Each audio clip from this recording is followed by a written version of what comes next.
এটা ক্যান্সারের 100% ঝুঁকি। প্রতিনিয়ত যেটা আমাদের প্রয়োজন যে টুথপেস্ট, এটার মধ্যে এখন ভেজাল আমাদের শুরু হয়ে গেছে। প্রতিদিন সকালে ঘুম থেকে উঠে যে টুথপেস্ট আপনি ব্যবহার করেন সেটি যদি হয়ে ওঠে আপনার শরীরে ক্ষুদ্র প্লাস্টিক কণা সরবরাহের সম্ভাব্য উৎস, তাহলে বিষয়টি সত্যি উদ্বেগের।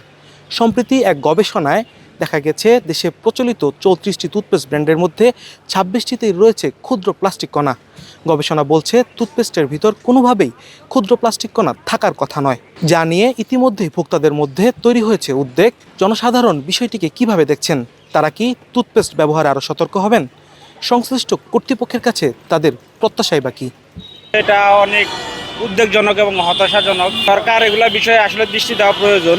জনগণের ক্ষতি হয় এমন বিষয় বা এমন প্রতিষ্ঠান দেশে অনেক আছে, কিন্তু এগুলো বিষয়ে কোনো প্রশাসনিক নজরদারি নেই।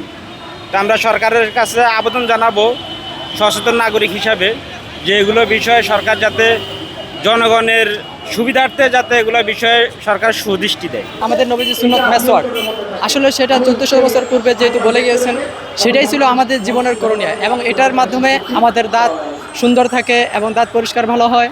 আর বর্তমানে আমাদের যে জিনিস সমস্যাটা হয়েছে সেটা হচ্ছে একজন শিশু থেকে শুরু করে একজন বৃদ্ধ পর্যন্ত সবাই আমরা এই টুথপেস্টটা ব্যবহার করি। মাঝখানে আমাদের ডাক্তার যেটা বলেছে যে মেডিপ্লাস, এখন যেই হিসাব সেই হিসাব অনুযায়ী মেডিপ্লাসের ভিতরে সবচেয়ে বেশি এই জিনিসটা পাওয়া যায়। আসলে আমাদের যতটুকু সন্দেহ এই মেডিপ্লাসে যে এই বেশিটা, আর ডাক্তার আমাদেরকে এটাই পরামর্শ দিয়েছে হয়তো এই জায়গায় কোনো ঝামেলা থাকতে পারে। আমাদের দাবি হলো এই ঝামেলাগুলো যেহেতু আমাদের দেশের প্রতিটা নাগরিক এটা ব্যবহার করে, এই ঝামেলাগুলো দূর করে আমাদের জন্য নতুন কিছু আনা হোক, বা আমাদের যেই সুন্নত নবী করিম সাল্লাল্লাহু আলাইহি ওয়াসাল্লাম যেটা আমাদের জন্য রেখে গেছেন, আমরা আশা করি যে মানুষ সেদিকেই ফিরে যাবে। খাবারে ভেজাল, বিভিন্ন জিনিসের মধ্যে ভেজাল, এটা নিয়ে তো আমরা তো এমনিতেই ক্ষতিগ্রস্ত।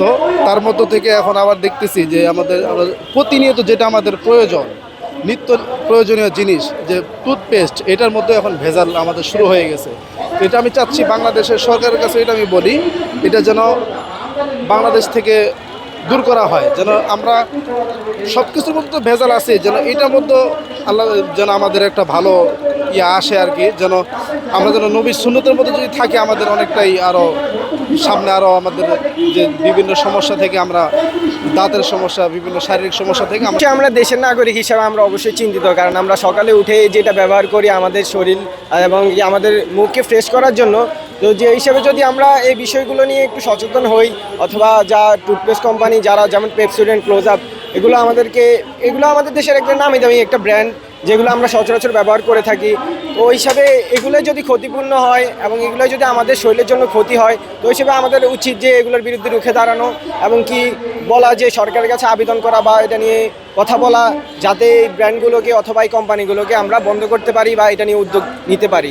তো ওই হিসাবে আমার মতামত যে আসলে আমাদেরকে এটা নিয়ে উদ্যোক্তা হওয়া দরকার যে আমরা এই কোম্পানিগুলোকে বন্ধ করব বা এই টুথপেস্ট ব্র্যান্ডগুলোকে আমরা বন্ধ করার জন্য একটা উদ্যোগ নিতে পারি। এটা ক্যান্সারের ঝুঁকিপূর্ণ বেশি, কারণ এটা তো আর এটার সাথে অ্যাডজাস্ট না, বা এটা আমাদের দেহেরও ক্ষতি, বা এটা আমাদের মুখে থাকে এবং মুখমণ্ডলের ভিতরে হচ্ছিল সবচেয়ে নরম জায়গা।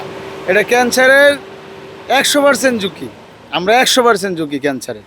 কোম্পানিরা ওরা আসলে দেখা যাচ্ছে অসাধু ব্যবসায়িক যারা, ওরা এগুলি করছে, যারা ভালো ব্যবসায়িক তারা এগুলি করবে না, কারণ আমরা মানুষ, আমাদেরকে পাবলিকের কাছে ওরা জিনিসগুলো সেল দিয়ে টাকা পয়সা কামাই করে কিন্তু ওদের ইন্ডাস্ট্রি চলে।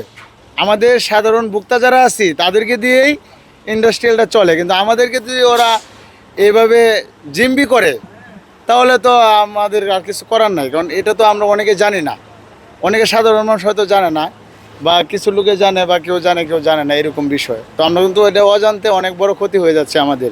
বর্তমানে দেখা গেছে সরকারের এটা একটা পদক্ষেপ নেওয়া উচিত, যেক্ষেত্রে স্বাস্থ্য অধিদপ্তর থেকে এটা আরও যাচাই বাছাই করা দরকার, যেক্ষেত্রে আমরা জানো বাংলাদেশের মানুষ স্বাস্থ্যর দিক দিয়ে খুবই সতর্ক থাকতে পারে। সতর্ক হয়েও কোনো লাভ নাই, কারণ এগুলো তো ম্যাক্সিমাম ক্ষেত্রেই ডক্টর সাজেস্ট করে, তারপরে ভালো যারা যাদের কথা আমরা শূন্য ওটা ব্যবহার করি, ওরা ওইটাই ভুল হইতেছে বা ওইটাই মিস্টেক হইতেছে, এখন আমরা জানি না। আর দেশের যেহেতু অনেক ব্র্যান্ড আছে, ডক্টর যেগুলো সাজেস্ট করে ওইগুলোর মধ্যে আমরা সাইড ইফেক্ট পাইতেছি, তো ওই ক্ষেত্রে আমাদের কোনো সতর্কতা কিছুই নেই। উপকারটা আসে সেটা যেন কোম্পানি এবং সরকার এই বিষয়ে দেখে।